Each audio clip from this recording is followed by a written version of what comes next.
Identity is useful, but just not ultimately the truth. There's a point on this path, especially when we start seeing through identity, where things can get a little confusing, even a little heavy.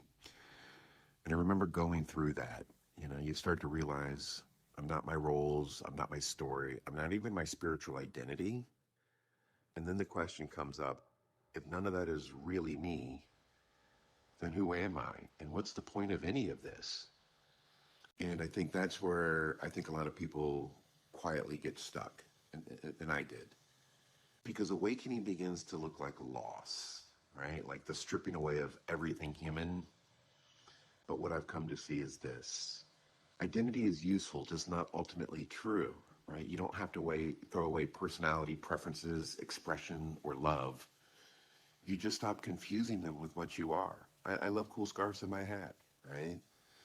But it's just a personality piece, right? Identity isn't the problem. Attachment to identity is. So that's the beauty. We could play whatever characters we want, but ultimately, no, we're not that.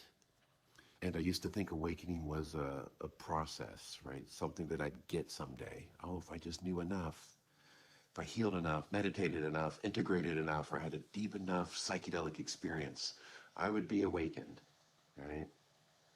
But I see now awakening isn't a process. There's no journey to awareness or no specific path, right? There's only a journey of noticing that awareness was always there. All that falls away is the mistaken belief that I was something else, right? It's like the shedding of this identity. So what happens after that?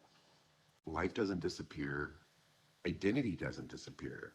Roles don't disappear. You still show up with a therapist, a parent, a partner, a human being, some guy with a funny hat.